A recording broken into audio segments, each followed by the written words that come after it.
আমি আবার ফিরে এসেছি আপনার সামনে আর এক রেসিপি নিয়ে। আপনারা দেখতে থাকুন বন্ধুরা। প্রথমে গ্যাস জ্বালিয়ে কড়া বসিয়ে দিলাম। এবার কড়া গরম হয়ে গেছে, অয়েল দিয়ে দিলাম। অয়েল দিয়ে এবার অয়েল গরম হয়ে গেছে, মাছের মাথা দিয়ে দিলাম। আজকে মাছের মাথা দিয়ে কুমড়ো শাক রেসিপি করে দেখাবো আপনাদের, আপনারা দেখতে থাকুন। এবার মাছের মাথা কুমড়ো শাকের রেসিপি যদি আমার ভালো লাগে বন্ধুরা, প্রথমে সাবস্ক্রাইবার করবেন। সাবস্ক্রাইবার করে বেল আইকনটা ক্লিক করে দেন, যাতে নতুন নতুন রেসিপি সবার আগে আপনাদের কাছে নোটিফিকেশান চলে যায়। এবার মাছ ভাজা হয়ে গেছে, উঠিয়ে নিলাম। এবার ওই তেলের মধ্যে আমি আলুগুলো দিয়ে দেবো।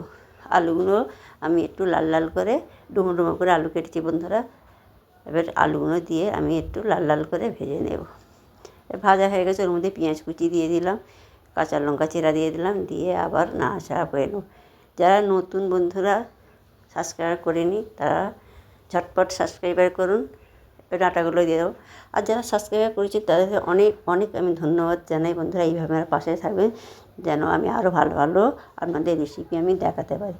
এবার লবণ দিয়ে দিলাম 1 চামচ, দিয়ে আবার নাড়াচাড়া করে নেব। এইভাবে আমার পাশে থাকবেন। এবার হলুদ গুঁড়ো লঙ্কার গুঁড়ো দিয়ে ভালো করে আমি কষে নেব। এভাবে আমার পাশে থাকবে বন্ধুরা, আমি আপনাদের পাশে থাকবো। আপনারা যে কমেন্ট করেন বন্ধুরা, আমি এত হ্যাপি কী বলবো আপনাদের কমেন্ট পড়ে আপনাদের আমি থ্যাঙ্কস জানাই, অনেক অনেক থ্যাঙ্কস জানাচ্ছি বন্ধুরা। ফেসবুক থেকে যে বন্ধুরা দেখছেন পেজটা আমার ফলো দিয়ে দেবে। এবার আমি পাতাগুলো দিয়ে দিলাম, কুমড়ো পাতাগুলো দিয়ে চাপা দিয়ে দিলাম। চাপা দিয়ে এবার আবার নাড়াচাড়া করে নেবো ভালো করে। এইভাবে নাড়াচাড়া করার পর বন্ধুরা দেখুন কতটা সুন্দর হয়েছে। পাতাগুলো মানে দেওয়ার পরে কালারটা কত সুন্দর লাগছে দেখুন। এইভাবে আপনারা ট্রাই করবেন, দেখবেন অবশ্যই ভালো লাগবে। আর চাপা দিয়ে আবার চাপা খুলে আবার নাড়াচাড়া করে নেব বন্ধুরা। ফেসবুকের বন্ধুরা বলছি আপনারা ফলো দিয়ে আমার পেজটা ফলো দিয়ে দেবেন, আমার পাশে থাকবেন, আমাকে সাপোর্ট করবেন বেশি বেশি করে। আমার যদি রেসিপি ভালো লাগে অবশ্যই কমেন্টে জানাবেন, লাইক করতে ভুলবেন না।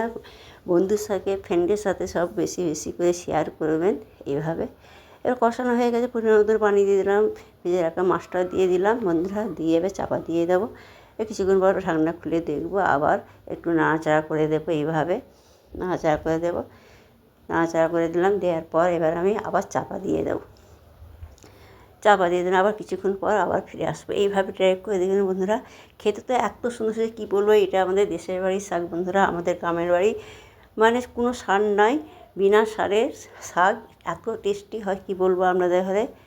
হ্যাঁ, এইভাবে রান্না করবেন, আমি যেভাবে করছি মাছের মাথা দিয়ে, খেতে তো অসাধারণ হয়েছিল বন্ধুরা। কী বলবো আপনাদের বলে বোঝাতে পারছি না।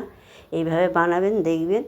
কিন্তু এখন তো সব সারের, এখানকার তো সব আমাদের কলকাতা শহরে থাকি বন্ধুরা, কী বলবো সব সার দেওয়া সার। কিন্তু আমাদের গ্রামের বাড়িতে, আমাদের গ্রামে ফাঁকা জায়গা সব গাছপালা লাগাই, এত সুন্দর সুন্দর মানে সবজি সব হয় কী বলবো। আর খেতে তো এত টেস্টি হয় বলে বোঝাতে পারবো না।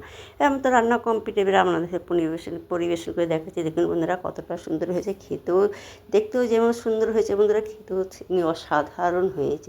একবার হলো আপনারা এইভাবে ট্রাই করে দেখবেন, অবশ্যই ভালো লাগবে। ভালো লাগে লাইক শেয়ার কমেন্ট করতে ভুলবেন না। আপনারা ভালো লাগবে, সুস্থ থাকুন। আল্লাহ।